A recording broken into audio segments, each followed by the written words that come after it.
Beals here with no nonsense, cause you can't make sense if you don't make sense. A pod with freestyle discussion, poetry and social deconstruction.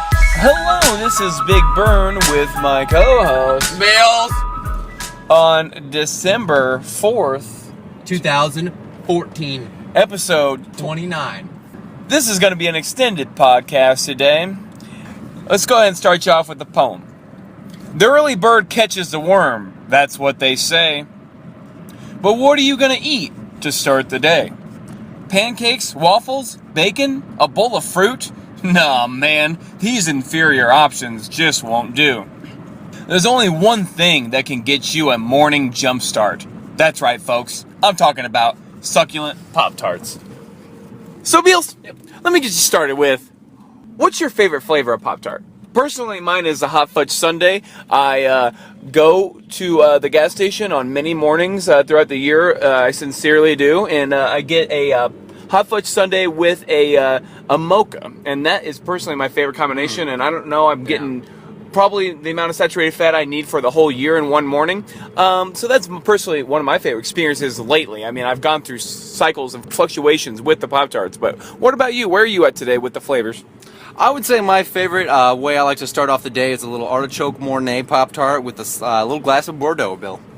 So you were talking about the upper class Pop Tart society that's exclusive to the super 1% rich. Yeah, actually, there's an underground society. I should not be talking about it and may be killed after this podcast.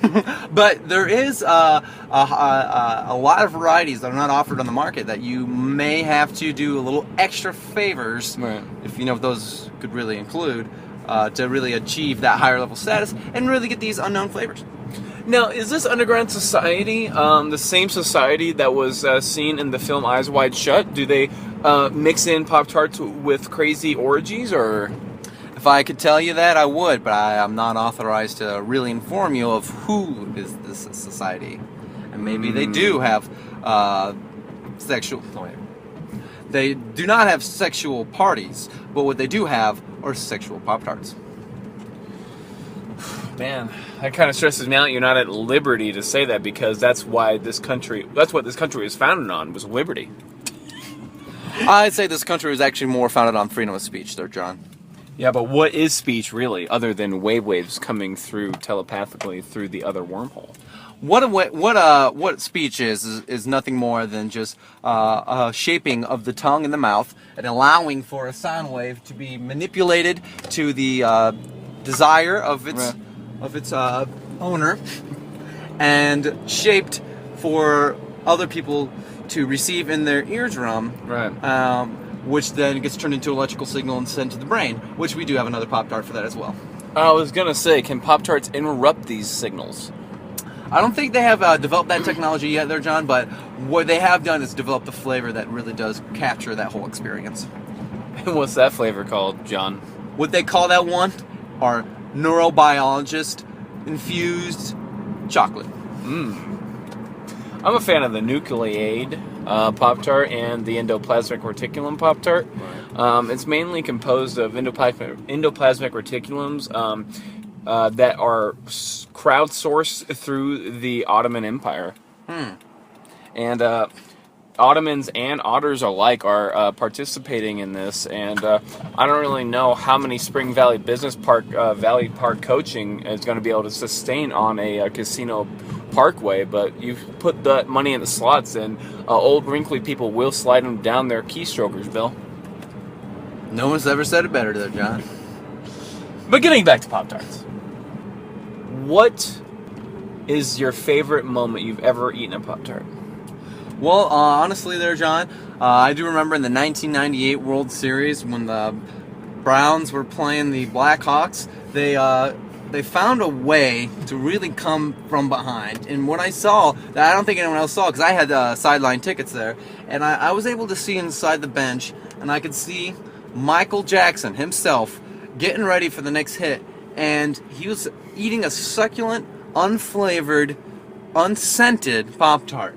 And that really gave him the motivation and the energy. And so then I reached into my pocket and I grabbed my favorite Pop Tart at the time, which was car exhaust, and I had that a little bit of an experience, and I felt like we really shared a moment. And I felt like after Jackson then went up, and then, of course, as we all know, he hit the game winner, which won the whole team, the whole world and series, that I was able to feel like I was a part of that. And then so what I did do after the game is run onto the field with the team, and they actually, the owner did allow me to get my own ring, and I did get to kiss the trophy, and I took it home. They don't know I took it home, but I took it home. Man, that is, I mean, if I had that experience, that'd definitely be my favorite Pop Tart experience, other than the time I had with my buddy Neal, who is actually Gary Neal, minus another subtraction point. So, Right. Quick to a news break! Bacon announced today that it is increasing its price everywhere in the continental United States. Bacon claims it is too damn cheap and too darn good to be sold at the current price it is sold today. Officials have not released when this increase will occur, but they do warn that the incline will be a hefty 500% increase, but will include a fat reduction of roughly 3%, making it a much healthier alternative to vegetables. We still have yet to hear a word from Bacon Strips. Beals, I would be remiss if I didn't mention the fact that we do have a partnership with Joe Glass's go-karting. You can receive a discount if you go down to Joe Glass Go-Karts, and if you take a go-kart ride and you bring a Pop-Tart with you, you bring at least a package of 2 Pop-Tarts, and you still get to keep 1 Pop-Tart. But if you give 1 Pop-Tart to the owner, you will receive a 300% discount on all rides for the rest of your life. So it's the Tart cart discount, and you'd be a fool to not take advantage of that this weekend. That's very informative there, John. Thank you.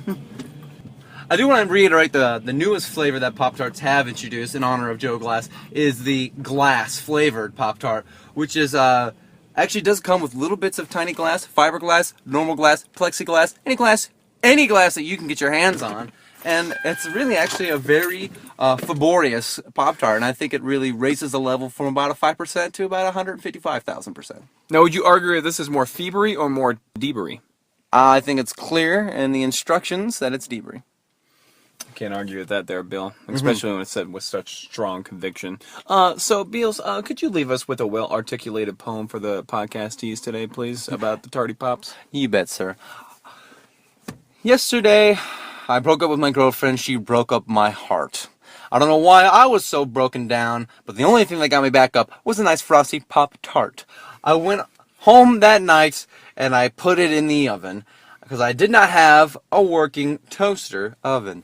So I sat there and watched it as it boiled down and broke down. And I saw, oh my God, it's made of everything in town. I saw it was made of leaves, of compost, of tires, and sky. I couldn't believe it. I was seeing with my eye. This Pop-Tart has much more than I ever thought. But it tastes so much better cold than it does hot. I realized that after I put it in my mouth, and then I went home. And then later, it came out of me down south. Thanks, Beals. That's Burn Beals signing off. No Nonsense Podcast.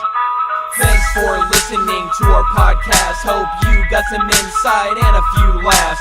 That's all for now, folks. Yes, goodbye. Till next time, as long as we don't die.